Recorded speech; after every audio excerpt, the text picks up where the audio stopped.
This is the Nest Cam IQ Outdoor. It is one of the best outdoor security cameras that we've reviewed. But if you're considering buying one, there's some things you need to know before you make your decision. The IQ Outdoor is an updated version of Nest's outdoor security camera. The design is new, so is the mount. On the new mount, the cable comes out of the back, and if you drill a hole in your wall, you can run it straight into your house and no one outside can see the cable. It makes for a much neater installation.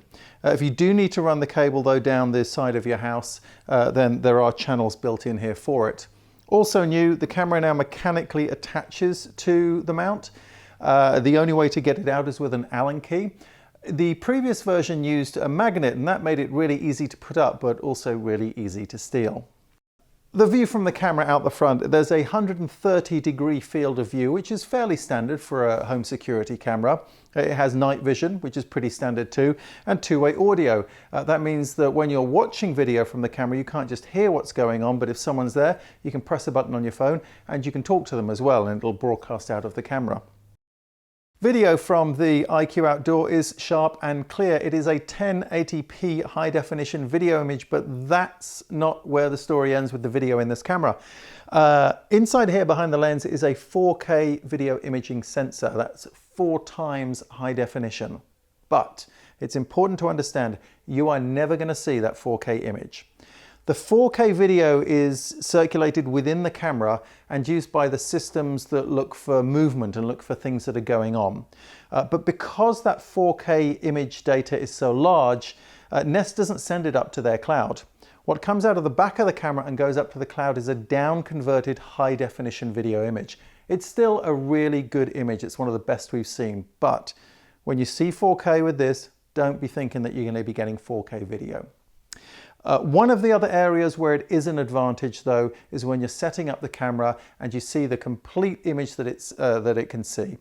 If you're not interested in some of that, you can usually do a digital zoom and just concentrate on part of the area. Well, if you've got a high definition sensor in here and you zoom in, you're going to end up with less than high definition. Because on this you're starting with a 4K image, when you zoom in, until at least you get to a quarter of that image, you're going to be getting a high definition video signal coming out because it has all those extra pixels in there and all that extra resolution. So even when you zoom in, you're going to be getting a good image. But again, that's only when you set it up. That's when you tell the camera, this is the area I'm interested in. One of the other really nice features of this is a Nest design service called SuperSight. Now you have to have a subscription for SuperSight, but it's a pretty slick thing. When the camera sees somebody, it attempts to zoom in to show you a close-up view of their face. Now, going back to what we were just saying, that zoom in is on a high definition image. The way the camera zooms in and the way it pans, it almost looks like somebody's controlling the camera for you. And if you want, you can press a button and go back to full frame. So that's SuperSight. The other thing, or one of the other things that you get with the subscription is facial recognition. The camera won't just alert you if somebody's there, but once you've trained it and it knows members of your family and your friends, it will tell you who's there or if it's a stranger. So that subscription service, not the cheapest subscription service out there for a home security camera. $10 a month or $100 a year, and that will get you 10 days of storage for your videos. And there's also another option which is $30 a month, $300 a year for 30 days. If you decide not to subscribe, you don't get the SuperSight, you don't get the facial recognition. Nest gives you 3 hours of video storage, which is not very much.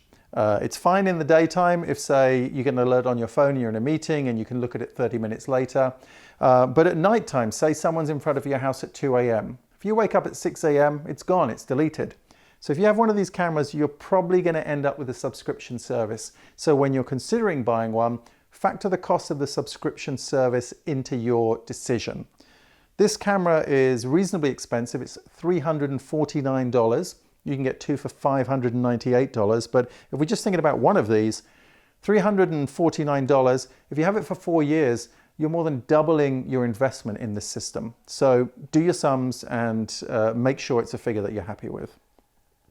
One of the other features of Nest is that it's always streaming to Nest in the cloud. That's one of the reasons why the subscription service is so expensive. And it's a nice feature because it means that you've got video for the last 10 or 30 days always available to you in the cloud service. Even if the camera didn't spot anything, even if you didn't get an alert, the video is there and you can go back and look at it. But it sends a lot of video. Nest says that the minimum internet speed for one of these is 2 megabits per second, but you really don't worry about that. Consider the amount of data it sends every month, because most home internet connections do have a data cap. And if you go over the data cap, you're either going to get slowed down or more than likely you're going to get charged more money.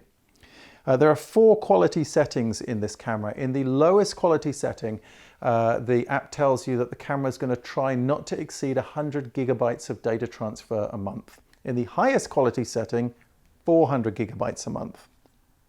If you have 2 of these cameras, that's 800 gigabytes. I looked at my home internet connection and my data cap is at 500 gigabytes, after which they start charging me more money. So if you're gonna buy one of these or 2 of these or 3 or 4, check your home internet. You might have to upgrade that, or you might end up paying extra money. So factor all of that into your decision as well.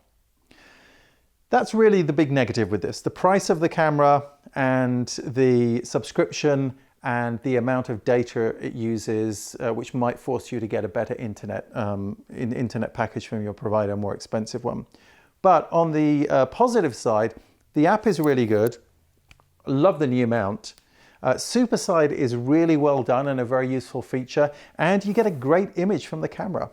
So that's what we think about the Nest Cam IQ Outdoor.